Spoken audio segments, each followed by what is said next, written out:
Quand on se permet de faire ça à une femme, on la considère peut-être plus tout à fait comme un être humain.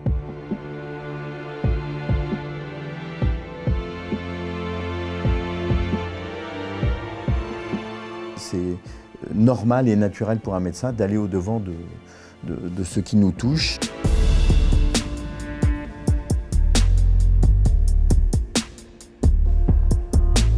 J'ai réfléchi un petit peu, j'ai regardé dans les livres si je pouvais faire quelque chose, mais dans les livres, il n'y avait rien parce que le clitoris, ça n'existait absolument pas.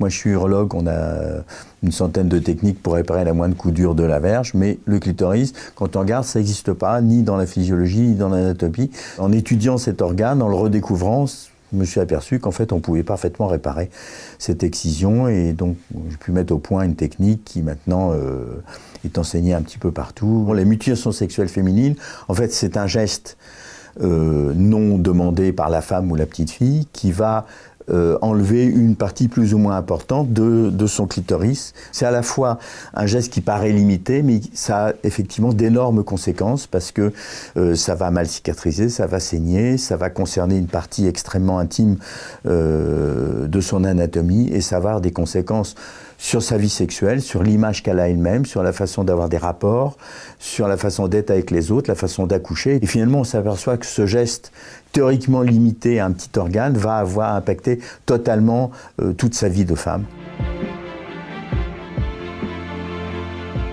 On va vous donner un certain nombre de raisons ou d'arguments, les rites de passage, des rites d'initiation, des questions de pureté, etc. Enfin, tout ça ne vaut rien parce que le crime de départ, en fait, c'est une peur ancestrale qu'ont les hommes de la sexualité féminine. Ils ont trouvé il y a très très longtemps, puisque les momies égyptiennes étaient déjà excisées, que toucher à cet organe allait réellement avoir un impact très important, ce qui est le cas sur la personnalité et la sexualité féminine.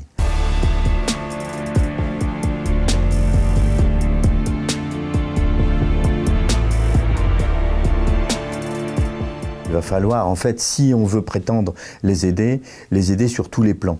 Et c'est pour ça qu'on a besoin de plein d'autres choses que de la chirurgie, d'une équipe de psychologues, des infirmières qui l'écoutent, aller dans le juridique, dans le social, etc. C'est tellement évident de prendre soin de la moitié de la population qu'il n'y a pas besoin de se justifier pour ça. C'est un crime monstrueux et qu'il faut l'arrêter. On n'a pas le droit de continuer à faire des pratiques criminelles comme ça dans notre pays et ailleurs. Et ça nécessite une mobilisation qui est absolument globale.